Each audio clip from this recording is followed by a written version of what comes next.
Okay, good evening, everyone. My goodness, it is busy in chat already. Hope everyone had a fantastic weekend. And for those of you from over across the pond who are up extremely late to join us, I have to say thank you. Mugs up to you. Appreciate you staying up to catch us.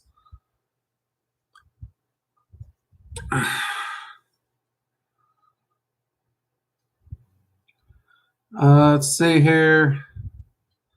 Yes, the badge beside Onika's name, as well as the color, is associated with the fact that she is a channel member and receiving member perks. So that is that's there. That's why that's there. Which, thank you to all the channel members who are supporting the channel. Thank you very much. Which reminds me, to the channel members, we will be doing our first members only live stream for the tier 3 members Monday at noon. I did choose noon because we do have a lot of people who want to support the channel, and I do know they're overseas, and we do all the live streams late. So I figured an earlier live stream would be a good thing to try for the members only thing. It's a great way to test new things out. So hopefully you'll join me Monday for that. Keep an eye out for the members only announcement in the community tab. That's where it has me make the members only live stream. It doesn't do the normal announcement. It does I have to post it in the members only area. So get that out of the way. Also, we've been wanting to do more meditation style stuff for the channel. We've got a lot of requests for it. And as you know, there's a lot of bugs and stuff to get the meditation stuff to work the way I want.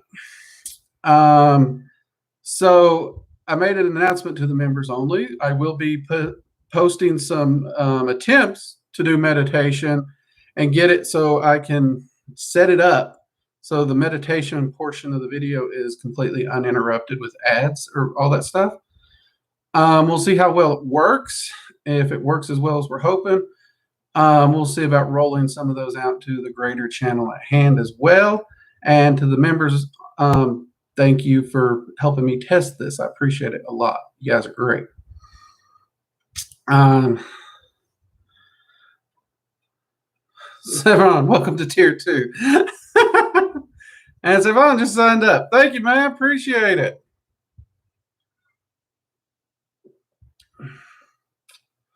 And yeah, tier 2 and up actually takes part in the monthly spell working. So I got to get that post up. We're getting ready to start planning for June's spell working. I forgot what month it was for a second there. That happens. Satomi, thank you very much. Thank you very much. Appreciate it. Mugs up to you. Actually, Satomi? Yeah. I know you said it wasn't a question, but there was a question in there that it's actually a good question. And that is, you mentioned, why is it you was able to speak with a spirit when not entranced? Do you have to be entranced? And why does no one ever talk about it? And that's a great question. That is a solid question. And I'd actually like to talk about that. PG, welcome. Actually, you know what? A bunch of people jumped on. I didn't say welcome. Look at me. I'm rude. They're going to take my Southern card. Oni-chan, welcome. Satomi, welcome. Mia the Frog, welcome. Cal, good to see you again. Savon, always good to see you, mate. And of course, Onika, welcome. The Mysterious, good to see you. And Wizard Warrior. Good to see you, Little Earth Dragon, KRY, and Caden. Wow, we are busy tonight. Okay, I'm probably going to miss some things, so I do apologize ahead of time. Remember, we do have the super chats if you want to flash up, and so make sure there so YouTube knows y'all actually enjoy coming and listening to me talk and drink coffee. Oh crap! It just said unstable connection. Oh, that ain't good. Anywho, on to the question. So, do you have to be in a trance state? No. Why does everyone say that? Resonate at a level and a connection where your arcane senses function far easier.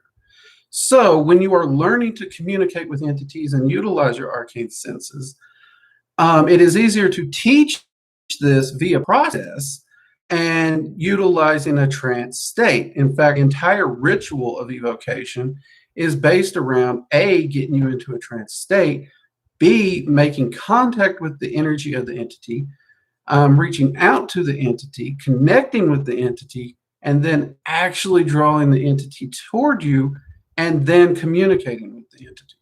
There is an actual process there. Now, sometimes you will be able to connect with an entity at random. You'll hit that state and you won't know how you got there. You won't know why your conscious and subconscious mind are linked up that way. You'll be in the same state.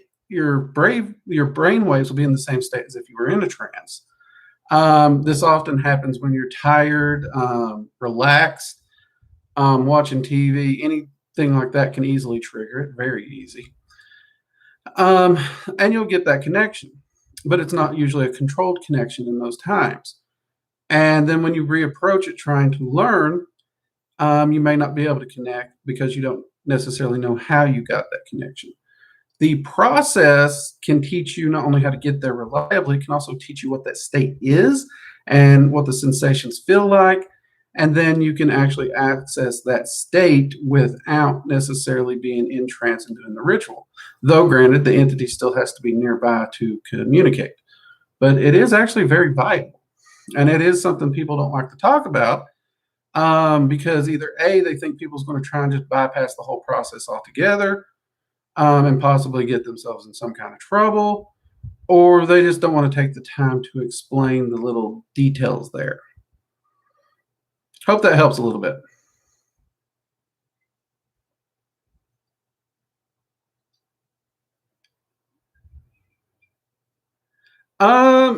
It actually was me there for a minute, Savon. It flashed unstable, but it's showing I'm stable now. So I think that was me. We do got a storm coming in. There's some storms coming in off the water. Apparently, they're going to get to us quicker than they said. Simpson, is there any easy way to soul travel? Soul travel's tricky. Astral travel's easy. Soul travel's the tricky one. And is there an easy way? Not necessarily, because soul travel takes focus. Astral travel doesn't really take focus. Soul travel takes a lot of focus. And if your focus wavers for even a second, you'll snap immediately back to your body. So soul is a tricky one. It takes a lot of discipline and a lot of focus. And I'm actually working on a way to translate my journey work and soul travel classes to video format. And I'm working with a few people right now to see if we can communicate the techniques well enough. And if we can, we're talking about actually potentially doing a full class on it, actually. So, but it is a harder one. It is definitely one where I have sat down probably 12 times to try and do a video on soul travel. And every time we go to editing, it doesn't make no sense. It's not a functional video. And that's bugging me. I am still trying to get some more videos on there that's going to be more functional. I may just have to go with more informative. Y'all know I like function, but I may have to go more informative on that one. We'll see. But I am also looking at doing a full class in the future. See what I got here. Oh, crap. Yeah, we are busy tonight.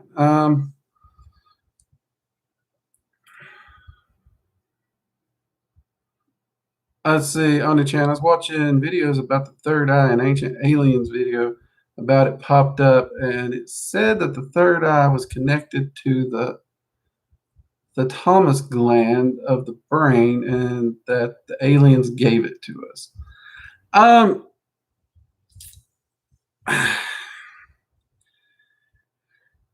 When it comes to ancient aliens, I don't really know what to say on that one. They think the aliens done everything. They invented sliced bread. They just did it all. Honestly, I've seen no proof on either side that aliens have had any hand in our evolution at all. So I'm not really inclined to believe the alien theories. But I do always watch the shows. In fact, Ancient Aliens was one of my go-to shows when I had surgery. I kind of caught up on it. It is interesting, some of the theories. I wish they had a better foundation when they pitched a theory, but still makes for an interesting one. As far as the thalamus gland, that has been a theory that's minus the alien side of it that I've heard quite a bit about. And the large reason is it's located roughly in the area, the same area. But then there's other people who associate the third eye with the pineal gland. So you've got two different locations in the brain where the third eye is located. And well, actually, you got three because some people associate the third eye with the frontal lobe. But at the same time, I would ask you this question. If the third eye is attached to the physical brain and damaging the physical brain damages the third eye, how do you explain astral and soul travel where you're not with your physical body? If that was the case, they shouldn't be able to function at all. The second you step away from your physical body, your senses should die out. So again, the theories have holes in it from a more logistics perspective, in which that's usually where I come at it from. But I do find them fascinating, and I try to read articles on it to see if the theories develop more.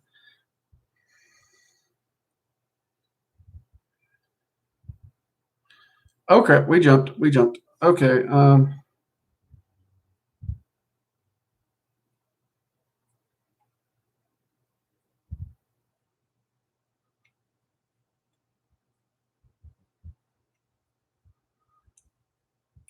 Let's see. Ornolda is in the middle of a heavy storm too, been raining hard and plenty of lightning outside. Oh, I do hope we get some lightning. I could go for a good storm tonight. Hopefully after stream though. Don't frick with my internet. I have enough technical issues. Just being me.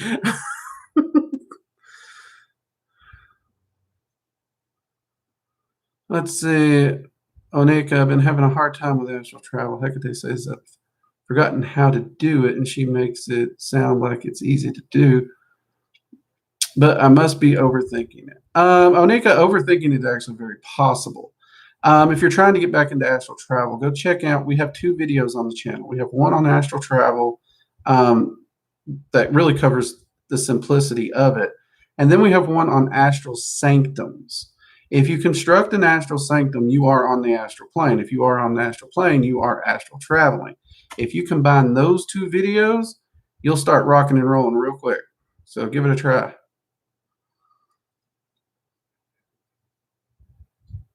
Mia Frog asked, any tips on how not to fall asleep during meditation because it's really pain in the rear? Honestly, if you're talking passive meditation, which is where you just sit down, you don't really do anything, you just let things come to you. No, not really. But that's really a hard one for me. It's not one of my favorite meditations. I rarely do it. If you're talking about mind blank meditation, generally speaking, I don't even recommend it. It's practically pointless.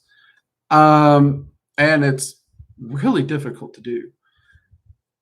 But when I do active meditation, which is meditation with something I'm focusing on, I'm actually doing something during the meditation and directly seeking an answer, focusing on a question or something like that. I find since my mind actually has something to focus on, I don't fall asleep in that. Another thing is make sure you're comfortable, but not sleepy position comfortable. That's why I tell my students never lay down unless you have a physical reason that you need to lay down, of course. And honestly, some of the meditation positions I use, I specifically do something to make sure I'm uncomfortable enough that I'm comfortable but can't fall asleep, if that makes sense. And whatever your meditation music is, make sure you're not meditating to something you can sleep to.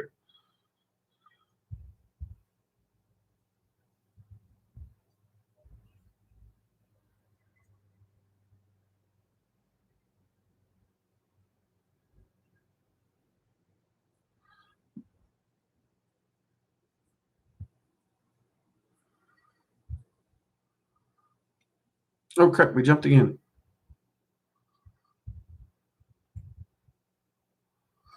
Let's see. Oni-chan, I just had fun watching the show. Well, I'm glad you enjoy the show.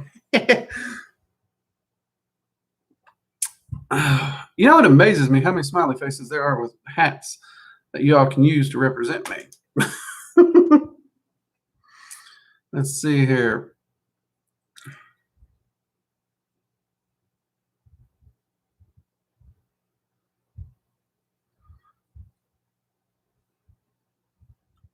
Wow, we are busy today. Let's see.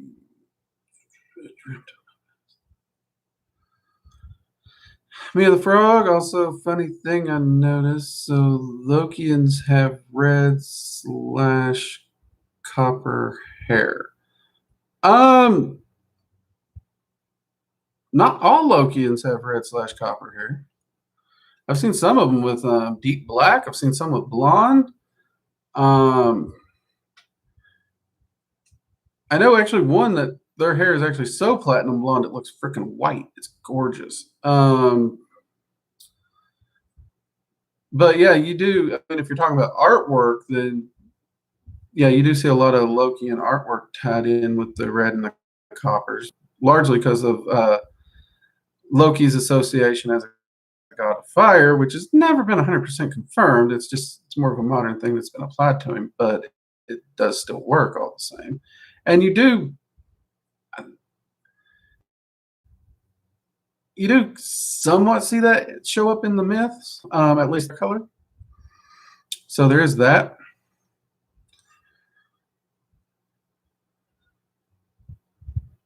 But you are right. There does seem to be a leaning toward the brown, coppery into the red tones.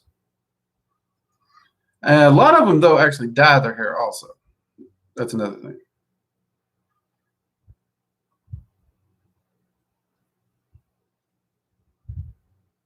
Let's see. Oh, crap, we're jumping. Man, we are busy today. Say, Mysterious Type. Well, get back here, Mysterious Type's question. What are your thoughts on phrasing a statement of intent as a question, for example? How did I manifest such a great new job? Well,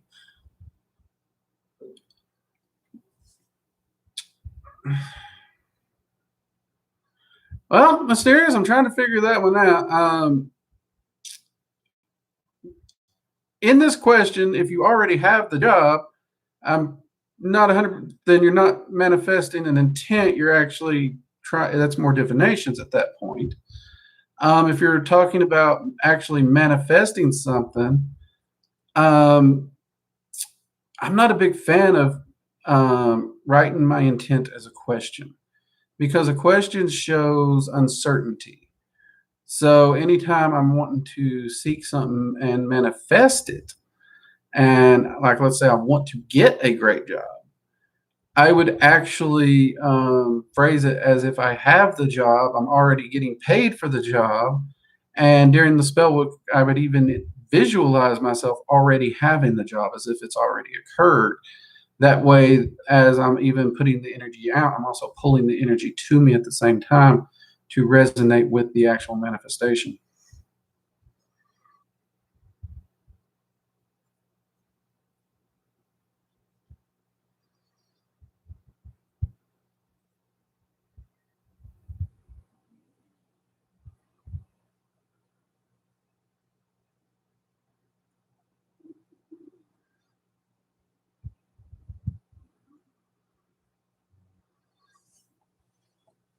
Oh crap, we are jumping all over the place tonight.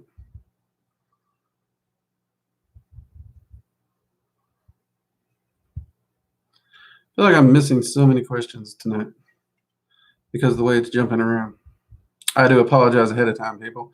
We are very, very active in here, and that is awesome. I'm so glad so many of you jumped in here to say hi.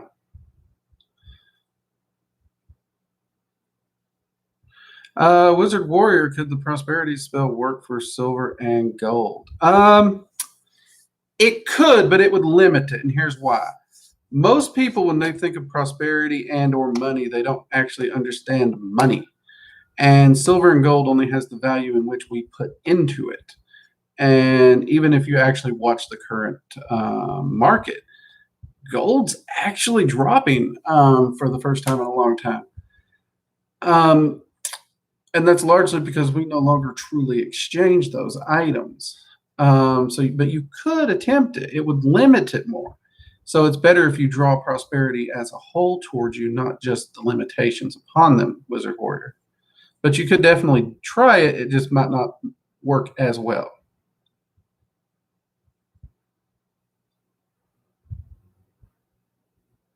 So you might start with a ritual offering of prayer, something to open the lines of communication. Yep, I missed something.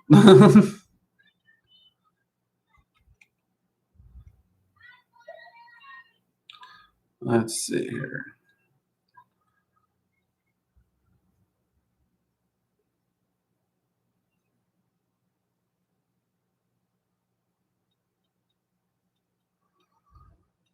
Emily Cassie. Emily, welcome. Glad you can make it. And Jen, welcome. Glad you can make it. Welcome back. Busy night tonight.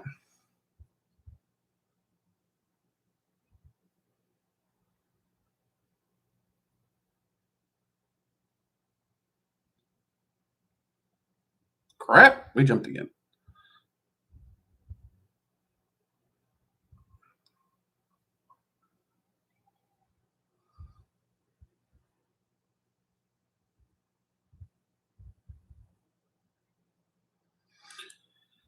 Let's see. Oh, here's one. I had a question concerning reincarnation. Is it possible to make a deal with deities concerning reincarnation, like a soul contract, but while you are still alive?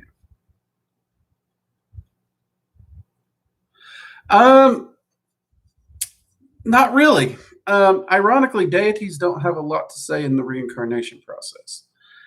Because the reincarnation process isn't tied to a specific deity, it's tied to you.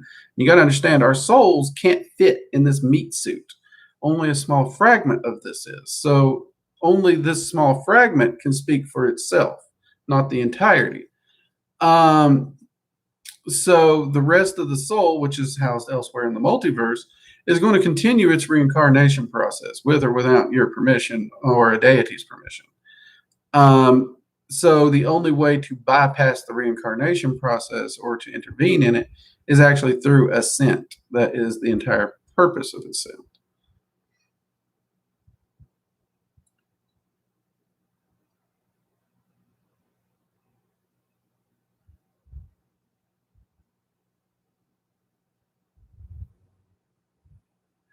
Let's see. And 8923, my friends say banish in case something bad would attach itself to you. My other friends, Hierophant says bad entities have better things to do than to attach themselves to you. Well, interesting thing here, because actually most entities that you need to worry about, you actually can't have entities. Demons themselves are not bad entities. They just got bad press. In fact, I've seen angels do things than demons easily. As far as attach themselves to you, your friend is correct. Those types of entities, demons and up, they're not going to waste their time on an individual. They're really not. There's no value in it for them. Those upper echelon entities, they're more concerned with our growth, not our destruction. However, that said, you do have your little astral nasty like parasites that are pretty much like mosquitoes. They're nothing to be feared for sure. And your basic banishing ritual or saging or smudging can easily clear them out. The Dragon's Flame ritual, which there's a demo of it here on the channel, that ritual will blast any of those out, no problem. No candles, no nothing needed. As will the lesser banishing ritual, the pentagram, if you wanted to learn that. But some people do approach it in a heavy caution forward, almost fear-like method. Others, like myself, we understand that the entities aren't out there to get us. And when I do the Dragon's Flame ritual, it helps clear and protect the space, but ultimately, I'm really not worried. Even when I astral project or soul travel, I'm just not. The entities are so weak and easy to deal with; they're just not a problem.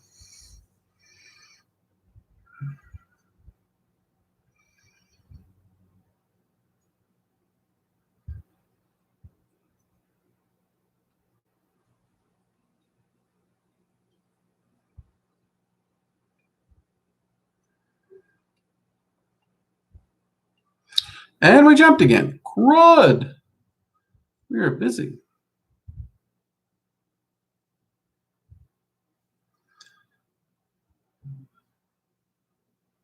Let's see. Mia the Frog. Also, one question: where I'm from, we barely have info about deities because Christianity, my country, is Orthodox. Maybe any tips on how can someone connect with entities they know through folk tales? Yeah, actually, easy, Mia. If you go to the channel, we actually have a video on getting to know and researching entities and contacting entities. That video can be used for any deity or entity out there. And then there's a video that demos summoning actually one of those entities where I use a simple hailing rite to do just that. And then there is another video here on the channel that actually details the hailing rite and how you can customize it for any entity you want if you so chose.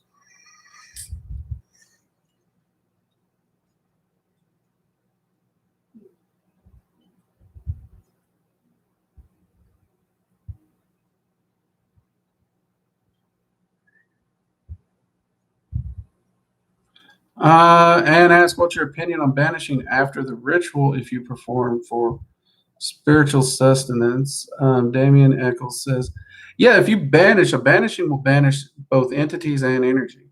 So if you're drawing in energy for some reason into your house and then you do a banishing, you've literally just filled your swimming pool and then drained it. And that'd be a bad time to dive in the swimming pool. And honestly, this just constant, endless banishing, that is a very modern thing. And you actually do see that people who overly banish have harder times manifesting anything. And that is because they've literally just erased the energy. And another thing is, if you banish energy, you have to fill it with something intently or it'll fill with anything.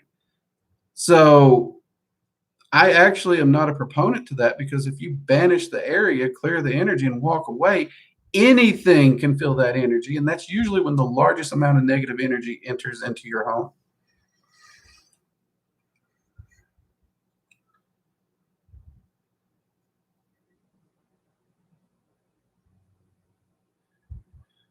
So, Tommy, you can use any of Yahweh or Jehovah's names, any that you want. He'll answer to them all. Believe me, I've tried.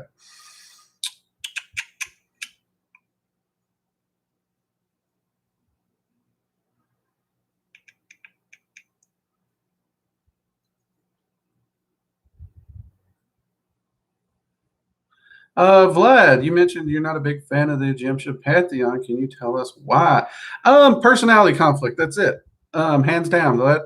I have no issues. You know, I know a lot of Egyptian workers who get great results working with the pantheon and everything, and they adore it. And I'm happy as a lark for them. But the Egyptian gods are really big on the worship concept, in which I am not. I do not worship. My knee bends for no entity ever. Um, so because of that, we had a personality conflict. So I respectfully saw myself out. Well, mostly respectfully. Me and Raw, less respectfully. But to be fair, he started it. Not to sound childish, but so that's why on a personal level, I'm not a big fan of them. And it's just not my cup of tea. Just like you, I know friends who like techno music, and ironically, they can find a techno song I like occasionally, and great. But you're not going to generally find me in a techno club ever because just not my cup of tea. It's not where I tend to hang out. It's nothing against them directly. It's just a personality conflict. Some people just don't mesh. I hope that helps you out a little bit there, Vlad. Ms. Weeds, welcome. And since it's jumping around, if anyone else has showed up and I missed you, I apologize. Welcome.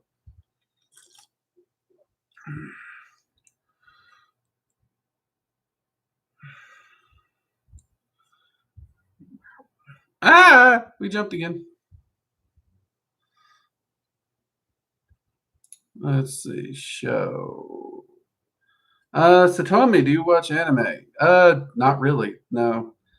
I did back in the day. Let's see, what was the last one I watched? When I was a kid, I mean, Gundam Wing, that was out. I watched that. Of course, I've seen Akira. That's old, though. Let's see.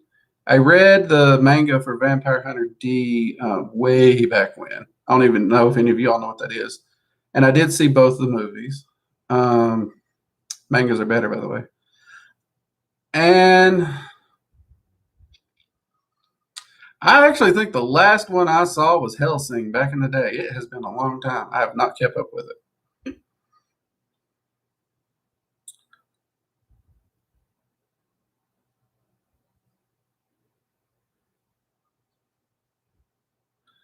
Ona-chan, would you ever choose to reincarnate into a sword and sorcery fantasy world? I don't know. I really don't, Ona-chan. I mean, a lot of people, when it comes, I mean, first off, I mean, we don't fully understand how the reincarnation process works 100%. So could you shift gears off of the reality that you're in a incarnation cycle of and go to another one? Don't know. A lot of people theorize you can, but no one knows. So I'm answering this as if we can, and I don't know if I would or not, because there's a lot of things I do enjoy about the modern world, and there's a lot of things I don't. And I know a lot of people who would want to reincarnate to a sword and sorcery world would regret it as soon as they did, because they don't realize how much manual labor there would be just to upkeep your general day-to-day life.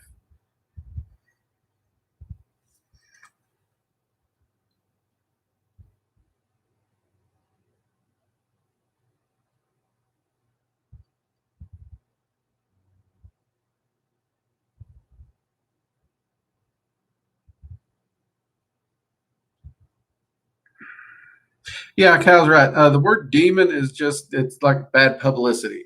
It actually comes, there's several roots of it, but I think the most popular root is daemon, which is spirit of intellect, more or less.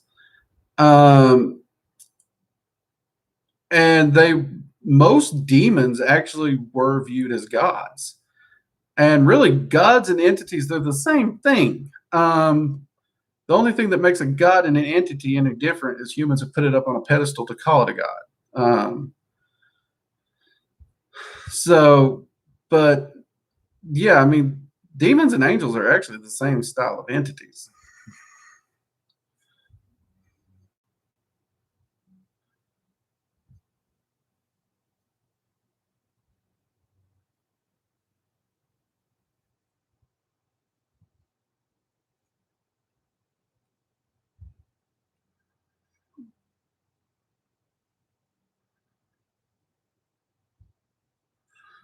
No, Savon, you're right. Banishing an entity is not a good way to make friends.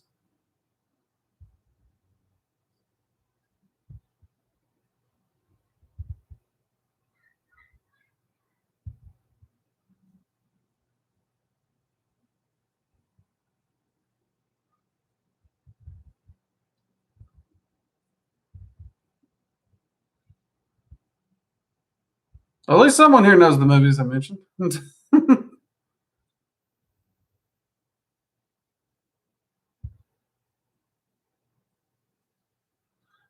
Terror, always reincarnate into the Pokemon world is obvious. And that one would be interesting. I ain't gonna lie, that one would be interesting if it'd be possible.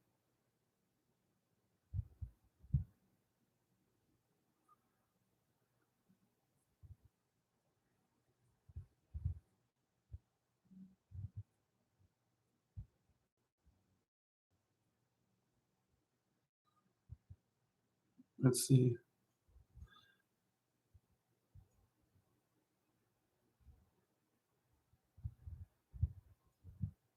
And in Jungian understanding of magic, demons and angels are just both parts of our psyche. Yes, actually, I did a video on that, and where I asked if entities were real or part of our mental psychosis. And we actually talk about and debate that. Um, Early in my research, that was a big one for me. And honestly, um, I've worked with entities so long and through different things, and they've helped me with things. There's no way in hell I would have known that at this point in time, I am of a mind they are not our psychosis. They are not a part of our psyche.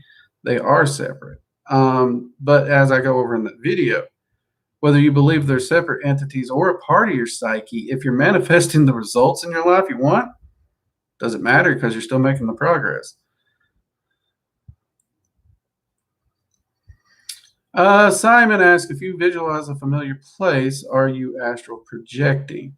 That depends on how well you can interact with it, Simon, because I can quickly and easily envision like my mom's house, but that's a memory and I'm not able to interact with it. But if you take the time to visualize it to the point where you not only can interact with it, you can see it, you remember it, um, but you can even see things in it to the point where maybe something's there that you didn't know was there. The way I have my students actually work on this is I actually have them move around their house and identify things in their house. And if they have a friend, I even have their friends move things in their house and see if they can identify the things that have moved while they're projecting without leaving the room to identify what has moved. So this easily lets them know that they've shifted over. There are practical, physical, tangible ways uh, to measure results.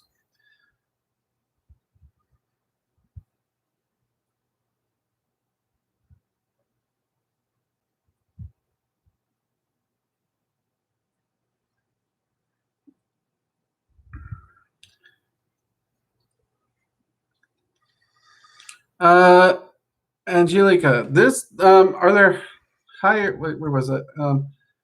Ask, are there higher selves among us? What that are not human, and what?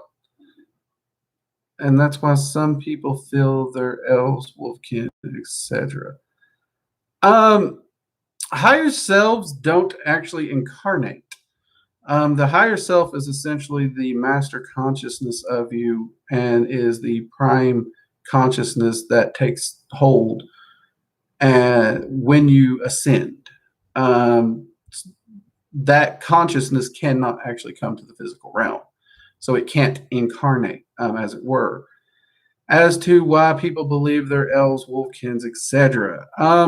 When you get into the otherkin community, this gets maddening. I'd say 98% of these people have no evidence of anything. Now, there is a lot of lore that does point to fey creatures mating with humans. So the thing is, and working with the queens, there's not a human alive that doesn't have fey blood in them. It's the amount and concentration of that fey blood that's going to really determine certain factors. Now, depending on the fey line, what type of fey, certain traits, this can come through. And because of that, yeah, they may have an association with some of these fey entities very easily. So this is something that magicians have pretty much been able to nail down pretty well. And fey is one of those that's really easy to kind of test for also. Now, when you get to wolfkin, that word is also used so broadly. Some use it to mean werewolf. Some use it to, well, okay, YouTube won't let me talk about that. But there are also wolf like humanoids in the Feywild. So the wolfkin could actually be coming from that as well, from that Fey ancestry. But we also do know that people claim bloodlines that is well, when you work with the entities, you find out it's absolutely impossible. A big one is dragons. That's the one I know for sure. Um, because I can't count how many times when I lived in Washington, everyone told me I had dragon's blood, blah, blah, blah. And when I approached the rulers, I don't think I've ever seen them laugh that hard. It took them damn near an hour to stop laughing before they could answer my question. And they made it very simple. Even if 1 to 2 cells of a dragon's blood was to ever reside in a human body, it would destroy it. We literally cannot house the energy. And dragons literally cannot incarnate in a human body because they can't be contained in it. So to incarnate as a human is a fate worse than death to a dragon. So when we talk about dragons and dragon kin, that one really goes off the rails. But I do find the other kin community and topic fascinating. I think it deserves more research. The problem with the other kin community, and the reason a lot of serious magicians have started to avoid it, sadly, is they've gotten to the point you raise your hand, you make a claim, that's it, you're it. Doesn't matter. No proof, no research, no nothing. And I mean, as the intro video to my channel says, I'm a proof-based magician. You're going to have to put something on the table for me to I'm not just going to take somebody's word for it. That's too religion-like. That's faith. I don't do faith.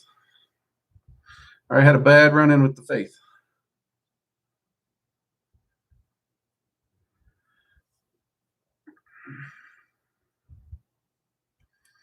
And we jumped again. I swear I touched my mouse, it jumps. You guys are amazing tonight.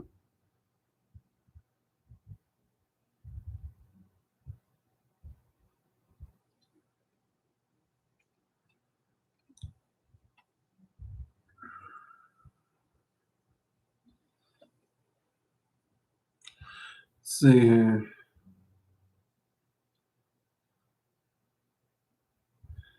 I am not going to be able to manage to find where I was.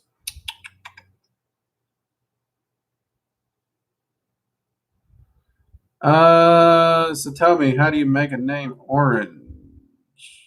If you're talking about here in the chat, you can't change the colors of the names except through the membership. And the badge beside the name and the color changes based on how long you've been a member. And at this moment, I don't remember the order of the colors. Though I am talking to some different people who do art, and we're thinking about designing some new badges because right now we're just using the generic badges there beside the name. And we're thinking about going with a dragon or coffee cup theme to match the channel.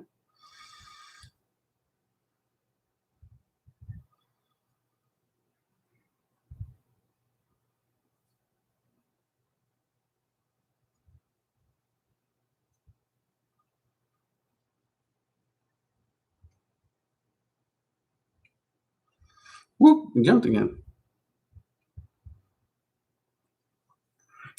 Oni-chan asks, is it possible to mate with Fae? That's kind of a funny thought. Not anymore. Actually, any Fae caught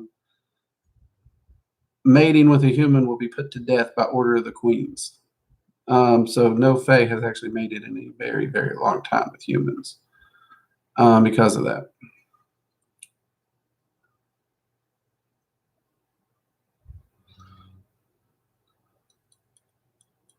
Not 100% sure what made the queens decide to make that ruling, but by Fae law, well, Fae can't go against the queens. So,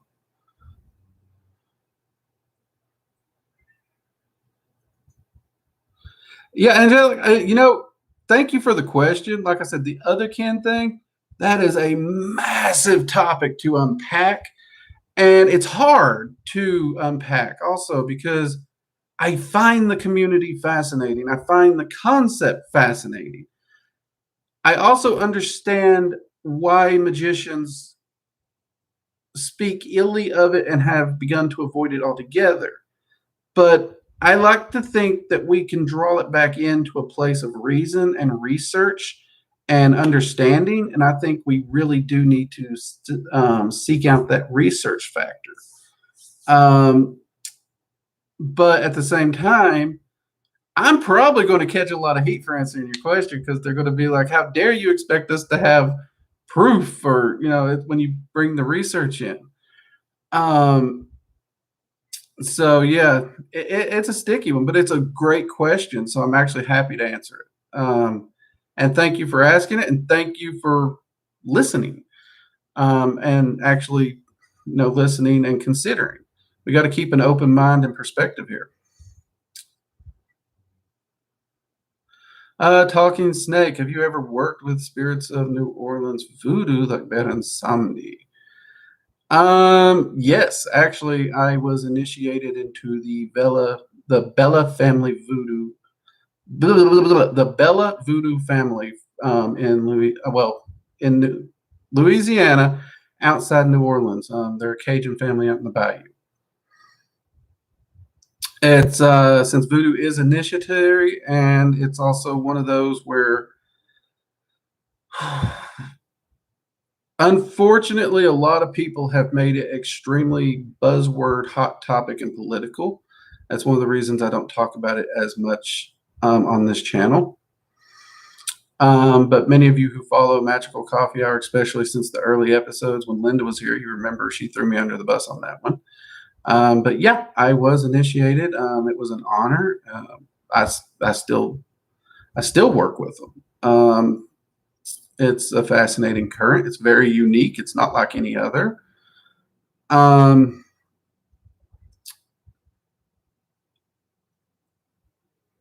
honestly, at times I get choked up about it because when a Cajun family calls you family, you're freaking family. There's no questions asked. But to take it and raise that stake to the point where the matriarch of the family, Graham as they called her, the grandmother, she ruled the house. She's the one that decided I'd be learning voodoo. And back then I didn't even freaking know what I was getting into. So it meant a lot to me. It's a very sweet gesture. And honestly, it really changed what I thought I knew. But it is not something to get into lightly.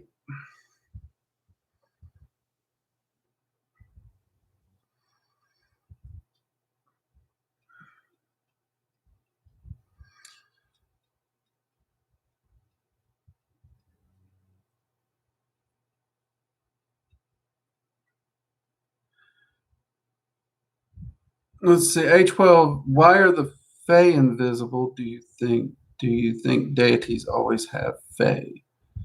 The deities and the Fae are completely separate realms. Completely separate. There are deities that have abodes on the Fae realms, but they themselves are not Fae. So it would depend on which deity you talk about, because there are some entities that are Fae that we view as deities. But by and large, most deities have no Fae blood at all. None. And they're not bound by Fae law. Now, that said, if for any reason they visit the Fae realms, they're still required to obey Fae law in every shape, form, or fashion, just as we would be. And when interacting with the Fae, they are required to, they can fall to the same problems with Fae law that we can. So if they make a deal with a Fae, they got to stick to it. Even gods can't wiggle out of Fae law. If I understood the question right, A12, that'd be the answer.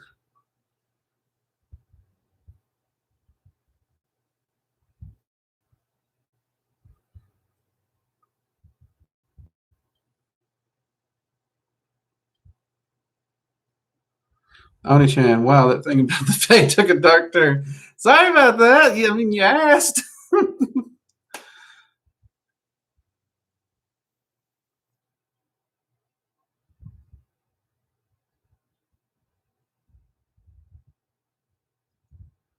Let's see here. What would you do to get rid of an enemy who wants to harm you? Yeah, honestly, banishing is the easiest way. I mean, my wards both intercept and record and even track energy. I tend not to do return to senders often, because there's too much that can get intercepted in the transportation back and forth. Now that said, you strike out at my family, baneful magic, plain and simple. Never come at my friends or family.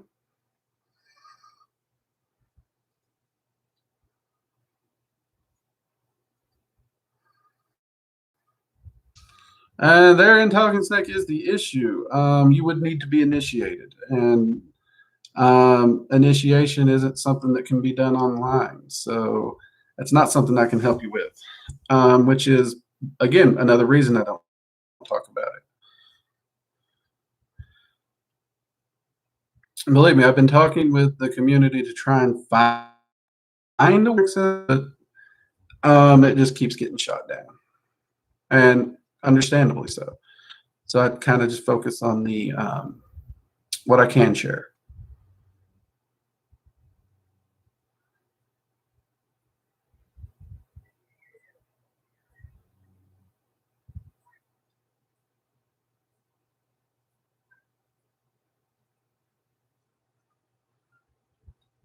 Dizzy, welcome. Glad you could make it and drop us a comment. Sorry, had to do it, mate. Terror, sorry to see you heading out. Have a good evening.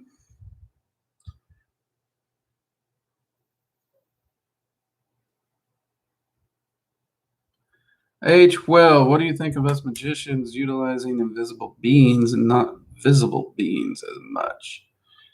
I'm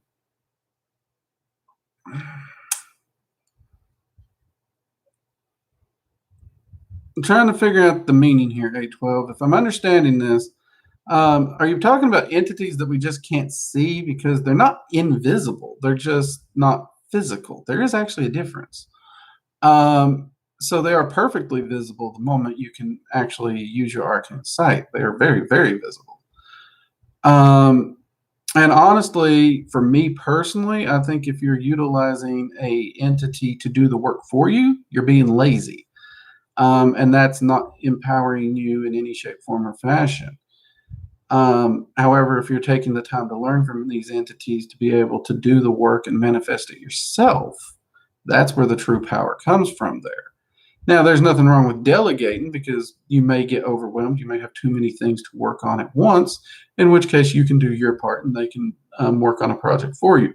But you're still working to build up your base and learn from them at the same time. As to using physical beings, other people, well, that depends on how you mean that as well. If you mean just working together as people, that's great. I see people do that all the time. If you mean taking the free will away from someone, that's asking for trouble.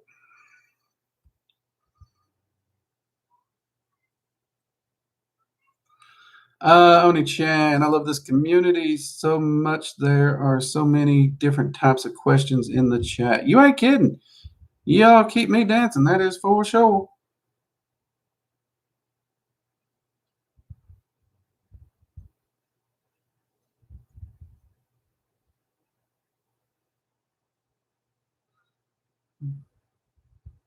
Let's see, Dizzy, have you ever heard of Baku Dream Eaters? Had my kid try after a series of bad dreams. It worked. Saw it in the room. Thanks for the arcane sight lessons, Dre. I have heard of Baku Dream Eaters. I've heard it interpreted in very different ways. As far as deep research on it, Diz, I can't say I have. Though I am glad to hear that it worked and that your kid's not having nightmares now. Freaking awesome. Always good. So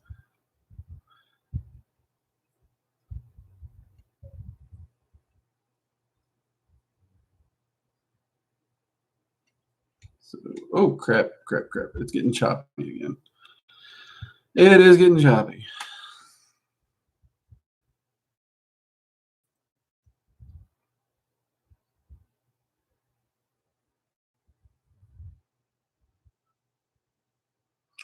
See, does Paimon really look like that in the...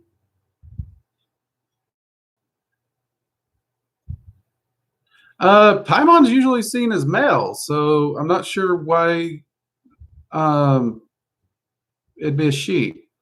And most of your demonic lore, Paimon appears in the masculine. So, but you are seeing a lot of modern magicians flop genders for no reason other than, oh, well, used it in the video. Yeah, that's another thing.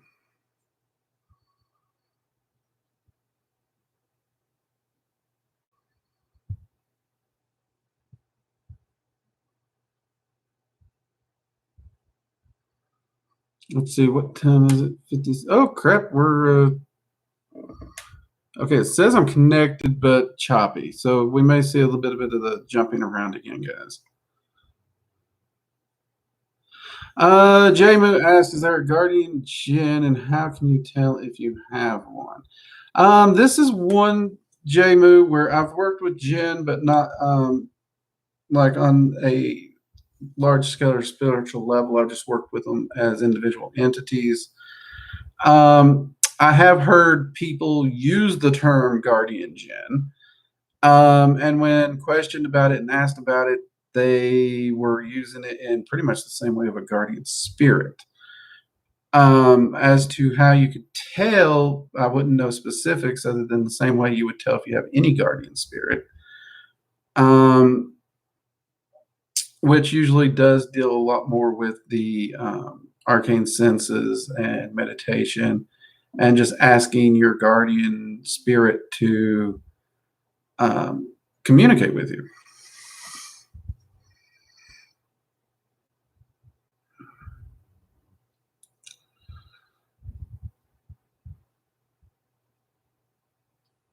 Let's see, Satami, look Paimon up on Google and add Ganashi Impact. All right, I'll do that later, man. I'll try and do that.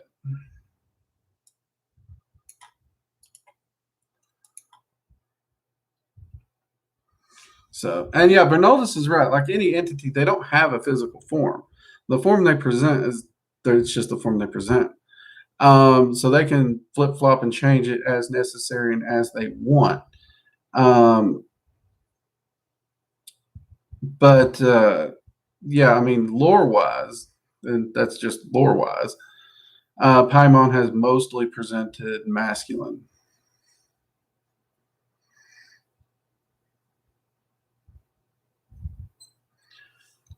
Serve on!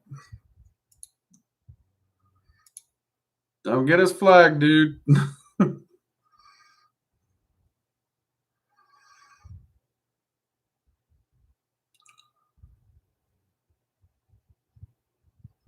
You should be able to find the link in the About section of the channel.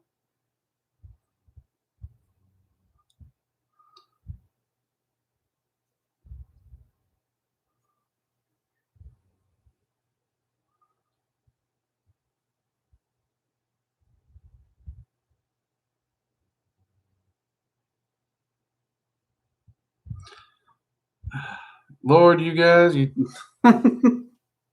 All right, we're going to get ready to wrap up here.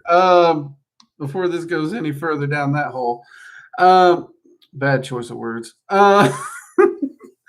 So we do have lesson 7 for the Rune Magic class playlist coming out Tuesday. I know a lot of you have been asking about it.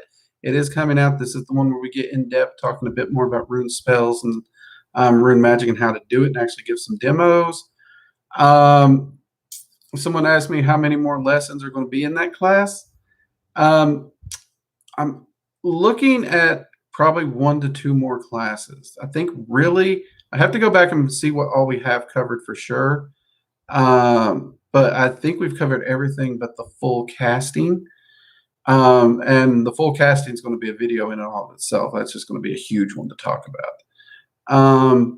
So there may be a wrap-up video, but there's going to be at least the full casting and maybe a wrap-up video. And then if there's any add-ons we need in the future, we'll of course add those too also. So as many of you have already noticed, I'm sure, we do now have channel memberships available with channel perks and fancy name colors and badges. Tier 2 and 3 get to take part in a monthly spell working where I actually do a spell to help with prosperity, health, a bunch of other stuff for my patrons. So yeah, that's there. They also get access to the members only community tab here on the channel where there's a lot of members only updates. Tier 2 gets access to members only videos. And of course, Tier 3 gets access to everything below it, as well as Tier 3 also has their own little live stream where it's a much smaller community, allows me to answer questions a lot easier. And of course, since it's members only and the videos won't be published for rewatch, it also means I can answer questions that normally would not be allowed to be covered in the live stream. So that's really helpful. Other than that, it was amazing to see how many people enjoyed the vlog this week. That was a topic that was just bugging me. So it was nice to be able to talk with that and share that with you all. I'm really enjoying the fact that I can do those vlogs and share those random thoughts, and you guys are enjoying it. Thank you very much. I was a little worried about how the vlog videos on Thursday would work out. So I do want to thank you all for that. Because it is nice to be able to do that, because I do try to keep Tuesday to the more detailed education videos. Other than that, we got a lot of stuff coming. We are actually working on some Sabbath videos. We're wanting to get back into doing the Sabbath video series. We're working a lot more on those. I think Midsummer is the next Sabbath we got coming up, so we are definitely going to be doing a video for that. In fact, the Fae Queens have kind of already been on my butt about doing that video because they want some information of their own put into that one, so we'll be doing that. Other than that, if you haven't joined the Discord already, go to the About section after the live stream. You'll find a link for the Discord. You can just click it and pop right in. Read the rules at the bottom. There's a little emoji. You click the emoji, you accept the rules, saying you agree to them, and that'll give you access to the server. Pop in, say hello. I'm in there all the time, whether it be in chat or down in the voice chat. It's a great community. A lot of people there asking questions, helping each other, or just hanging out, goofing off. It's a really great community. And I'm really proud of it. We have had a very, very low drama community. You guys are amazing. Thank you very much for that. Other than that, you guys have a fantastic week. Get out there, keep manifesting, keep making your progress, keep your journals. Yes, keep making sure you keep those journals so you can look back and see the progress you're making. Believe me, it's easier to see the progress when you look back than when you're trying to look forward. So you all have a great week, and I will see you next Friday for Research and Ramblings. And until next time, bye-bye.